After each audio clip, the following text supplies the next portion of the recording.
Alors, je vais revenir sur la question d'opposition entre culture acquise et culture innée. Il y a quand même quelque chose d'un peu rapide dans ce propos. Il y a la culture acquise, qui est celle du lieu où on se trouve. Et c'est le lieu qui va déterminer l'élément commun à tous les gens qui sont dans ce même lieu.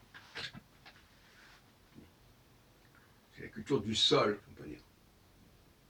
Et il y a la culture du sang, qui est la culture innée. Mais en même temps, il y a aussi des cultures locales. Quelqu'un qui vient en France, il va assimiler et intégrer plus ou moins bien la culture du sol, mais il va aussi véhiculer la culture du sol d'où il vient. Et ce n'est pas pour autant sa culture innée. Donc on a un système ternaire. Alors vous me direz, peut-être certaines personnes n'ont pas de culture innée. Ils n'ont qu'un décalage entre la culture du sol où ils se trouvent et la culture du sol d'où ils viennent. C'est possible. Mais néanmoins, on a quand même formé quelque part une culture innée. On a un talent, on a un sexe, il y a quelque chose quand même qui est inné et qui ne dépend pas du sol où l'on se trouve, du lieu, du milieu. Le lieu, c'est pareil. Donc, comment régler cette question de la différence entre la culture du lieu où on se trouve et la culture du lieu d'où l'on vient?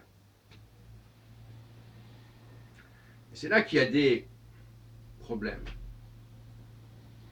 Alors, dans certains cas, on confond les différents niveaux. Par exemple, dans le cas des Juifs, est-ce qu'ils ont la culture du sol d'où ils viennent? Non. Ils ont la culture du pays d'où ils sortent, mais ce n'est pas leur pays d'où ils sont issus. Bon. Mais néanmoins, ça peut les marquer. Si on vient d'un pays arabe, on va être marqué par la culture du sol, du lieu d'où l'on vient, et inversement pour d'autres origines. Donc l'erreur que j'ai commise, c'est de confondre ou de simplifier en disant les Juifs ont une culture innée. Oui, c'est pas faux. Culture innée, c'est-à-dire un instinct qui leur est propre, des capacités qui leur sont propres et qui seraient dictées en quelque sorte par notamment la prophétie de Jérémie 31. C'est-à-dire que ça serait une culture qui ne serait pas du sol, mais du sang. Mais néanmoins, il y a aussi une culture du sol qui peut aussi jouer. Alors cette culture du sol, comme toutes les minorités, comme tous les groupes qui existent au sein d'une culture du sol qui est propre à l'ensemble de ces gens-là, parce que en France, par exemple, c'est une culture du sol, mais elle englobe des cultures acquises très diverses qui viennent de provenances très diverses. Par-delà les cultures innées. Et dans mes travaux antérieurs, je disais justement que le rôle de l'Empire, c'est de faire cohabiter ces cultures les cultures du sol diverses. De toute façon, un empire, ce n'est pas simplement un lieu d'immigration, c'est un lieu de présence ailleurs. La France, avant d'avoir des Algériens immigrés, elle a été voir, elle a occupé l'Algérie. C'est pas tout à fait la même chose. Et elle a laissé les Algériens là où ils étaient.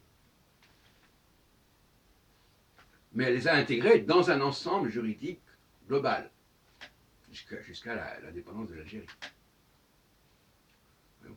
Donc là aussi, il ne faut pas confondre les choses.